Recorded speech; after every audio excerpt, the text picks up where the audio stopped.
कुछ लोग बहुत नजदीक होने के बाद भी नजदीक नहीं होते, वो दूर होते हैं। और कुछ लोग दूर बैठे हुए भी अपने गुरु से इस तरह से जुड़े रहते हैं, उन्हें हर पल अनुभूति होती है कि मेरा सद्गुरु मेरे साथ है। तो जो अपने प्रेरक तत्व से जुड़ा हुआ है, उस व्यक्ति के जीवन में नियम भी रहेंगे, उसका नियम नहीं टूटेगा, उसकी श्रद्धा बढ़ेगी। और ये ध्यान रखना, उतनी ही कृपा मिलेगी आपको प्रभु की जितनी आपकी श्रद्धा होगी। बस वही आपकी औकात होती है। भक्त की औकात उसकी श्रद्धा है। बस अगर आप अपनी औकात बढ़ाना चाहते हो, अपनी श्रद्धा को बढ़ाओ, फिर देखो क्या कृपा होती है। अब इसको नापना किसी और के बस का नहीं है, आपको ही बस नापना है, क्योंकि ये प्रेम का एक अलग रूप है, श्रद्धा। और ये जितना होता है आपको, उतना ही आपको चमत्कार करने लगता है। और ये प्रेम इस दुनिया में कहीं वात्सल्य बन गया, कहीं ममता बन गया, कहीं ये आदर बन गया, कहीं स्नेह बन गया, कहीं यही गुरु के प्रति वफादारी बनकर बैठा, देश के प्रति वफादारी बनकर बैठा।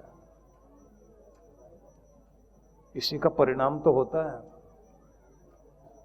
कि मां भी अगर बच्चे से जुड़ी हुई है तो उसके पीछे भी भावना और कुछ नहीं है, उसका प्रेम है, और कोई धागा नहीं है जो बांधे हुए है। धागा केवल प्रेम का धागा है, उससे बंधी हुई है मां। कितनी आलसी मां भी हो, अपने बच्चे के सब काम करेगी। बीमार भी हो मां तो भी उठकर काम करती है। आप लोग जानते हैं ना, 24 घंटे जिसका ध्यान अपने बच्चों की तरफ लगा रहे। बच्चा ये भी कहे ना, चाबी मेरे पास है, मैं चुपचाप खोलकर अंदर आ जाऊंगा, तुम लोग सोते रहना, 2 बजे के लगभग पहुंचूंगा मैं, फ्लाइट लेट है। पिता तो सोया पड़ा रहेगा, लेकिन मां नहीं सो सकती। जब तक वो आएगा नहीं तब तक वो जागी रहेगी। जब आ गया तो आते ही पूछते कुछ खाया था। अजीब बात है, पिता कभी भी बच्चे से मिलेगा तो यही कहेगा क्या कमा के लाया, क्योंकि पॉकेट ही देखेगा वो। अब मां कभी पॉकेट देखती नहीं, क्या कमा के लाया, बस वही पूछती है, पेट देखती, कुछ खाया था नहीं खाया था। जहां गया था वहां कुछ खाने को ठीक मिला था, आराम किया था। और पिता को गुस्सा आता है कि बेकार में टाइम खराब करके तो नहीं आया, कुछ कमा के लाया नहीं लाया। और ये बात क्या कर रही है कि कुछ खाया था नहीं खाया था। अब मां को समझ में नहीं आता, उसको लगता है कमाता रहेगा सारी जिंदगी, लेकिन मेरे बच्चे को ठीक से खाना मिले, उसको चैन मिले। बिल्कुल अलग ही दृष्टि है। इसलिए दोनों की सोचने की दृष्टि अलग है। और कमाल कर दिया भगवान ने भी, ऐसे बांट रखा, आधा आधा भाग, आधा मां का भाग है। ये जो आपका बायां हाथ है ना, ये मां का है, दिल भी इधर ही है ना। और कमाल तो ये करती है, जब मां अपने बच्चे को गोद में लेती है तो सिर कहां रखेगी, बाएं कंधे पर, पांव कहां आएंगे, दाईं तरफ। इस तरह से गोद में लेती है, ऐसे कंधे पर रखवा दिया ना सिर, यहां इधर जो है उसके पांव है, क्योंकि छाती से नहीं लगाया, दिल से लगाया हुआ है। और उसकी संवेदनाएं उसके बच्चे को मिल रही है। इस दुनिया में अगर प्यार कोई सिखाता है तो सबसे पहले मां सिखाती है, उसी को लेकर के जीता है इंसान।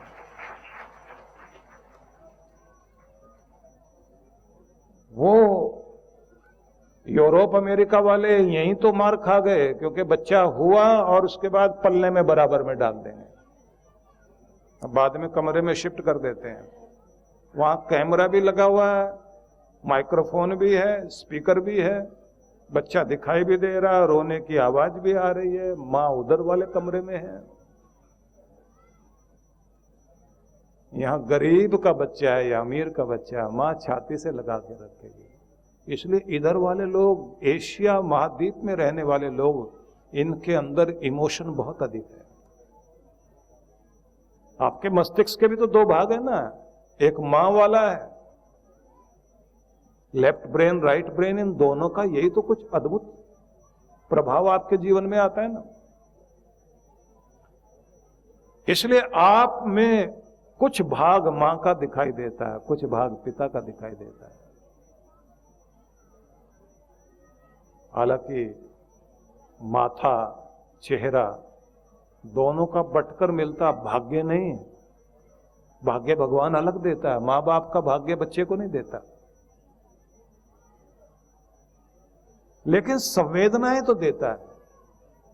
जितना मां के करीब कोई बच्चा रहेगा उतना संवेदनशील बना रहेगा। और 7 साल की उम्र में ही 7 साल तक होते होते आप 90% चीजें सीख लेते हैं। 90%। बड़ा आश्चर्य लगेगा। विषय न बदले, मैं आपको ये बताना चाहता हूं, ये जो आपकी श्रद्धा है, ये आपकी वफादारी, यही जब भक्ति बनकर प्रभु से जुड़ती है, जितनी श्रद्धा जितना प्रेम उतनी ही कृपा भगवान की आप तक पहुंचने लगती है। और श्रद्धा वाले व्यक्ति के लिए कोई तीर्थ भी दूर नहीं है और कठिन भी नहीं है। ये बात ध्यान रख लेना। जिनकी श्रद्धा गहरी है वो अमरनाथ भी जाएंगे, जिनकी श्रद्धा गहरी है वो कैलाश मानसरोवर भी जाकर के बैठेंगे, चले जाएंगे, पहुंच जाते हैं। इसलिए श्रद्धा से भरपूर होकर आप एकांत में शांत होकर बैठना। और जब आप बैठें, भगवान आगे कहते हैं, विविक्त सेवी लघवाशी, आहार पर नियंत्रण लगाना, मर्यादित भोजन करना। सात्विक भी होना चाहिए, पौष्टिक हो, नपातुला, ऋतु के अनुकूल, जिससे आपका शरीर ऊर्जा से भरपूर रहे। और इसी में यह माना जाएगा कि आप अपने, क्योंकि भगवान आगे जो शब्द कह रहे हैं ना, यत वाक काय मानस, शरीर को, वाणी को, मन को भी नियंत्रित करते हुए, मतलब यहां यह बात ध्यान रख लीजिए कि आपका शरीर भी भगवान का दिया हुआ वरदान है। इसका ख्याल रखना भी आपकी जिम्मेदारी है। भगवान का देवालय है ये। तो हर एक व्यक्ति को अपनी फिजिकल एक्सरसाइज पूरी तरह से, कार्डियो एक्सरसाइज ये भी जरूरी, आपकी स्ट्रेचिंग, क्योंकि आपके शरीर को लचीला बनाना भी जरूरी है। सुबह आपको बताया था ना कि आपको अपनी रीढ़ पर काम करना है, स्पाइनल कॉर्ड पर, अपनी साधना के लिए, क्योंकि इसी में सारे चक्र हैं। लेकिन जब तक रीढ़ लचीली बनी रहेगी और आपके पूरे शरीर को आप लचीला, फ्लेक्सिबल बनाए रखोगे, सारी एक्सरसाइज में, कार्डियो एक्सरसाइज, उसके बाद बॉडी को फ्लेक्सिबल बनाने के लिए स्ट्रेचिंग, सारे योगासन वही तो है, और फिर आपका प्राणायाम, तीनों का सामंजस्य, और पानी की मात्रा उचित। पानी का तो गिलास आपकी टेबल पर भरा रहना चाहिए। पी लिया फिर भर के रख दो, क्योंकि देखोगे तो प्यास लगेगी, अगर देखेंगे नहीं तो प्यास लगेगी नहीं आपको। अपने आप को तरोताजा रखने के लिए पानी का गिलास भर के सामने रखें। जैसे ही नजर वहां पड़ती है ना तो आपका मन करता चलो पी लेते हैं। और साथ में एक बात और, जब आप अपने स्थान में कहीं भी आकर बैठे हैं एक तो मालिक का शुक्र करना, धन्यवाद, और दूसरा मुस्कुराहट बनाए रखना। भगवान कृष्ण ने मानसिक तप के 6 साधनों का वर्णन किया कि 6 साधन आपको अपनाने चाहिए, जिसको मानसिक तप कहा उन्होंने। तो गीता में पढ़ना आप, जो आज के इस दौर में आपको मानसिक शक्ति देने का कार्य करें, आपका तनाव, आपकी चिंता, आपका दबाव हटे। श्लोक देख लेना, मनः प्रसाद सौम्यतम मौनम आत्म विनिग्रह भाव संशुद्धि इति एतत् तपो मानसम उच्यते। 6। लेकिन अगर एक सांस में जैसे मैंने पढ़ दिया और अर्थ भी बता दिया तो आपको नहीं लगेगा कि क्या बताया गया और क्या मिला। और अगर मौका मिले तो आप गीता के 12वें अध्याय के 8 वो अमृताष्टकम उन्हें याद करके रख लीजिए, जहां भगवान ये बताते हैं कि मेरा प्यारा वो कौन है जिसे मैं पसंद करता हूं।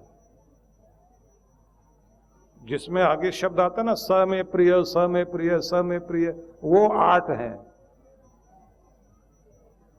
वो याद करके रखिए अपने पास और उन्हें दोहराते रहिए कि क्या वो चीजें हैं मेरे पास। मनः प्रसाद, जैसे ये 6 चीजें ना, संतुष्ट सततम योगी यत्तात्मा दृढ़ निश्चय मयि अर्पित मनोबुद्धि यो मद भक्त सा में प्रिय, वो मेरा प्यारा। उनको आप गीता में से लेकर नोट करना। और जब आप ये कहते ना संतुष्ट सततम योगी, सतत संतुष्ट, सतत धन्यवादी, सतत निरंतर जो शांत सहज होकर कहता मैं आभारी हूं भगवान, जो दिया, जितना दिया, जितना जिस रूप में जैसे दिया वो मेरे लिए पर्याप्त है और मैं आभारी हूं, संतुष्ट हूं। तृप्त होगा व्यक्ति, संतुष्ट होगा तो ही धन्यवाद करेगा, नहीं तो शिकायत करता रह जाएगा। और वो संतुष्टि इस तरह की हो कि आप जैसे प्रभु से मिलकर सुबह सुबह ध्यान करके उठें तो इतने चार्ज हो जाओ, शांति अद्भुत, प्रेम हृदय में खिला हुआ, और वो किरणें प्रकट हो रही हों चारों तरफ, और अपने आप को मानो कि मैं प्रेम का मसीहा हूं, शांति का दूत हूं, जिस धरती पर शांति बिखेरने के लिए हूं। अब आपका चलना भी अद्भुत होगा। हम लोग एक ध्यान का एक प्रयोग कराते हैं, वो एक अलग मेडिटेशन है जिसको डिवाइन ब्लिस मेडिटेशन बोलते हैं। उसमें एक बिंदु आता है कि तुम इस धरती के राजकुमार ही नहीं, राजा हो। अब बादशाह बनकर चलो, बैठो, उठो, महसूस करो।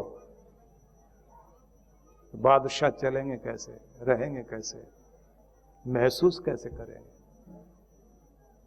ये चांद सितारे तुम्हारे लिए, धरती तुम्हारे लिए, हवाएं तुम्हारे लिए। उस मालिक ने सब कुछ तुम्हारे लिए भी दिया है, कहीं बाधा नहीं रखी। अब आपको अपने अंदर से खिलना है। और जब उसमें यह कहा जाता है कि जीवन कहां है, बीते हुए कल में नहीं, आने वाले कल में नहीं, उस क्षण में है जो अभी चल रहा है, उसको संभालना सीखो, तभी बादशाह कहला सकते हो। और जब वो साधना करने के बाद उठते हैं तो वो जो क्षेत्र होता है ना, क्योंकि हिमालय के आंगन में धौलाधार पहाड़ियों के साथ में व्यास नदी इधर बह रही है, 14 स्नो पीक के बीच का वो स्थान, उसके बाद कहते हैं वो उठिए यहां से चलिए, वैसे ही चलो कि बादशाह बनो तो सही। वो जो कहते हैं ना कि किसी ऋषि को दया आ गई थी चूहे पर, क्योंकि बिल्ली खाने को दौड़ रही थी।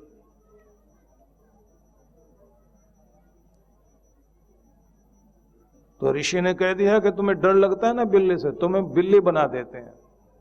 अब बिल्ली बन गया तो उसके बाद वो कुत्ते से डर रहा था।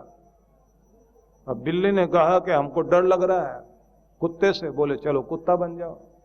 एक दिन कुत्ता भी डर रहा था, तो उसके बाद ऋषि ने पूछा अब क्यों डर रहे हो? बोले शेर से डर लगता है। बोले अच्छा चलो अब शेर बनाते हैं। अब एक दिन भयंकर आवाजें आई, वो शेर दुबक कर कोने में बैठा था। अब ऋषि पूछता है अब क्यों डर रहा है? बोले भले ही आपने हमको शेर बना दिया और दिल तो अभी भी हमारा चूहे का ही है।